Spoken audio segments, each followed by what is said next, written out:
Hey, Chris Robinson here. I am with Jared Cagle, and we are trying out something brand new for the first time ever. We're doing some reaction videos off of some topics that you have seen out there trending that we believe is going to help add value to you today. One of the things that we have to remember, and I think young people don't realize this, is when someone gives you a shot, when they decide to put you on a stage and give you a microphone, or if they give you a job, or if they open a door for you or make an introduction for you, you don't have to prove yourself because you've already been vetted. Somebody else has already said. I mean, you see this in new employees all the time. The company Chanel, like Chanel, they have this rule that I absolutely love, that new senior executives are not allowed to speak in meetings for the first 90 days of their employment. They want you to shut up and listen. And the reason they do that is because new employees so often feel they have to talk in every meeting to prove that you made the right choice to hire them. They're like, we know you're smart, we hired you. Oh my gosh. I love this so much. It speaks to me too with my own story. I remember the first 3 years of my professional career. I'm coming into a new environment and I am the youngest by 2 or 3 decades. And when I'm in these business conversations and in these things that are way over my head, the thing that actually got me more credibility in those rooms is that I was willing to sit back in humility and listen and not try to talk and not try to infuse my ideas or prove myself in any way. I think this works for young people and old people. There is power in listening. There's power in listening, learning before you then try to give ideas or start to lead. I love this concept of waiting for 90 days before you speak first in the meetings. Yeah, I mean, I like the concept of waiting 90 days for sure, so that you're really getting the context of what it is that you're speaking into. But I think that I don't agree with the fact that you don't have to prove yourself once somebody gives you the microphone. If John Maxwell comes to me and says, "Hey, Chris, I want you on this stage. I believe in you." Go up there and I bomb. You think John's opening the door for me to go to the next one at all? Absolutely Right. not. So That's look, at the good. end of the day, I get it. So you can't go up there and tank, although John believes in me. But if I go up there and I just destroy it, hey, you're not getting that invite back. So I agree with the 90 days. I love the listening. I believe that for full context. But hey, look, when you do get that shot, you better show up. Yeah, I think that you mentioned John Maxwell. Let's talk about this for a second. One of Yeah, the things that he says to us, his inner circle and his leadership team is, hey, you don't earn my love, but you do earn my time. right. So you better show up and be ready. You better Yep. be prepared. You don't have to earn my love. That's unconditional. I'm always going to be for you. I'm always going to support you. But time is valuable. Being Yeah. in the room, being on the stage, being a part of this journey and leading at this level requires a certain level of preparedness and excellence that we've got to bring to the table. Yeah. I totally agree that once you're there, you've gotten into the room, but in order to stay in the room, you Yeah. better continue to pursue and present Right. excellence while you're Yeah. there. And that's what John tells us all the time. He tells us all the time, look, guys, I'm going to open up doors for you. I can get you in Yeah, the room, but it's your job to yeah, stay in the room yeah, all the yeah, time. I hear that from him all the time. yeah. Chris, I can open the doors, but it's up to you to stay in the room. You got to show up. When I was a kid, my mom and I made this deal. I was allowed to take 3 mental health rest days every semester as long as I continued to do well in school. This was because I started my mental health journey when I was only 6 years old.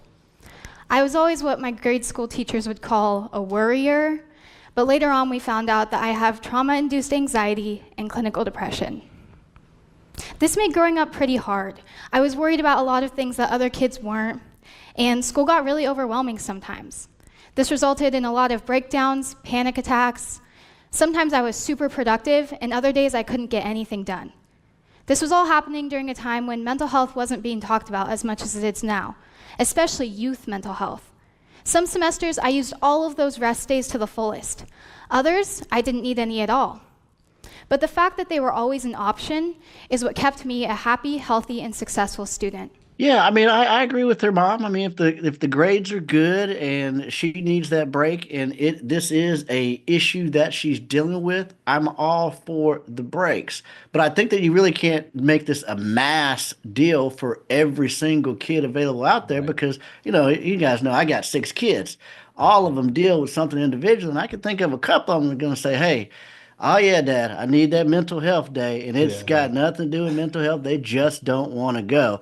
But I don't want to make light of what the mental health is. My family members have struggled with this, and I know the reality of it. And so for those that deal with it and those that are diagnosed and are seeking treatment through it, yeah, absolutely put this on a plan. But to make it a widespread, hey, pick your three for any kid out there that just needs that, I don't agree with that at all. Let me say something that just to highlight what you just said, Chris. You said put this on a plan. Yeah. That's the key. Like no, number one, don't self-diagnose, first of all, and have people have professional opinions involved in these types of discussions with you. Seek wise counsel, seek advice, and then put it on a plan. Make a Right. plan. Have accountability to that plan. Right. I, Yeah. I think it's very important that we don't broad stroke these types of things and make them for the masses because honestly, there's certain individuals that are deep in some of these holes, like she's talking about, and Yep. then there's some that just want to be able to kind of get away with Yeah. having some things that they want to have or being a little more comfortable. It's not a one size fits all. Our Right. minds are incredibly complex. All of us have different balances and different triggers and all different experiences. It's not a one size fits all. Put it in a plan, have people around you that can help you with that plan, that understand what you're going through, and then have some accountability to that plan. To me, that's the key. If these things are left unchecked, that's where it gets a little bit out of hand. Yeah, we're seeing, more of this conversation now open up. This was a topic that was not talked about years ago. And so there were no off days because you were going through a depression or you were going through things. And so I think older generation, is just like, suck it up. You got to get this stuff Right. done. In today's society, look, we're more aware. So with us being more aware, I think that we can, prepare even more. And so now today, again, I think it really comes back to what you talked about, Jared, is that plan of if you Yeah. do have an employee or if you do have someone that's working with you, getting them the appropriate help that they need, having a clear communication line so that you can now help them get the help that they need in order to get through it. When people come to the job, a lot of people say the phrase, leave your personal stuff at home. I don't believe in that at all. We help people personally, we can help them professionally. And if we help them professionally, we'll help them personally. So it's not a It's just good. leave that at home and check it out the door. Our job as employers is to help people holistically get what they want in life. And if we do that, we'll have our organizations grow, we'll have our people grow, and we'll have a great culture inside of our organization. Yeah, it's the whole package, right? We got to see people as a whole person and not try to compartmentalize and expect that. I think it's important for leaders as 20 somethings now, Generation Z is almost fully into the workforce. We've got to take some responsibility as leaders to see the people, the individuals, and what they're going through, and take it case by case, take it one at a time. This is something that I've seen a lot with clients that we work with, in that there's so many assumptions and narratives that the generations are painting about each other, stories that we're crafting about each other. And all it does is widen the divide and it paints with broad strokes. And so then we've got the older generation talking about the younger generation as if they're all the same. There are characteristics, there are things that are similar, but we got to treat individuals as individuals with certain sets of circumstances and experiences that are unique. And leaders are, one thing that we talk about a lot around here is you got to find your people before you can lead them anywhere. It's important to understand what your people have been through, and you got to go case by case and understand that they're a whole person that you're trying to lead. Now here's something else I learned. They did a study of 50 owners of companies, successful owners of companies like yourselves, and they asked them, what is the very best time management or business tool that you've ever discovered? 49 out of the 50 held up a yellow writing pad. And this is what they did. This is how they planned their day. They made a list, to-do list. Today, they wrote down everything they had to do. They always work from a list. If you don't work from a list, it's very much like taking your hands off the wheel of your car going down a winding road in the mountains.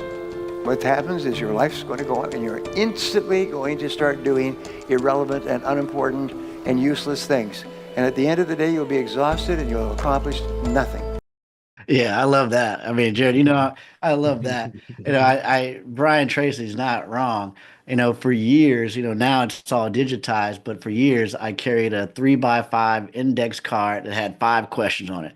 First question was number one, what do I need to listen to today? Number two, who do I need to call? Number three, what do I need to do? Number four, what do I need to read? And number five, what am I looking for today?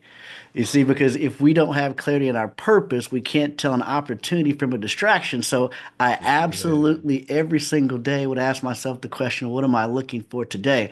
But when I look at that list of things I was asking myself, that kept me in alignment with the goals, the dreams, the vision that I have. Because for most people, if you look at your to-do list and your goal list, it looks crazy. Think about this. If some of you are saying, yeah, I'm like Brian Tracy, I have a to-do list. But if you look at your to-do list and you go back to January 1 and you look at your goal list, your to-do list will look crazy in comparison with where you say you want to go.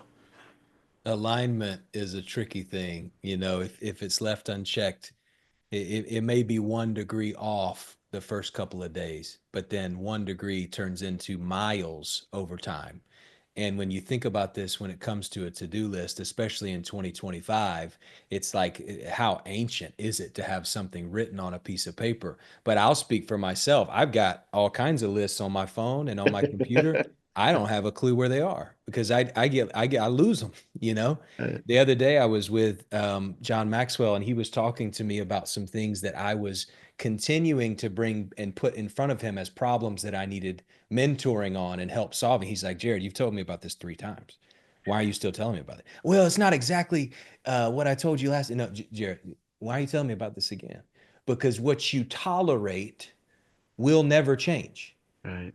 And you're tolerating it because you don't have a mechanism in place to check it every single day, every single week. Like he said, I don't know what you got, but set a reminder on your phone that wakes you up and every morning say, Jared, what are you tolerating today that you shouldn't be? Those are the kind of guiding principles and reminders that we need. We're not as smart as we think we are. We do need lists sometimes to help guide us day to day. Yeah, absolutely. I mean, and look, every single day, this notebook right here with me in hand, everywhere I go, everything I do, right here in hand, ready to go. This is by the bed. This is in the backpack. This is still handwritten to this day. There's just something magical that happens when you begin to write it versus type it. Now, I've got a lot of digital stuff that I keep track on, but at the end of the day, every meeting I go into, everything that I'm planning for, it all starts right here with notebook in hand.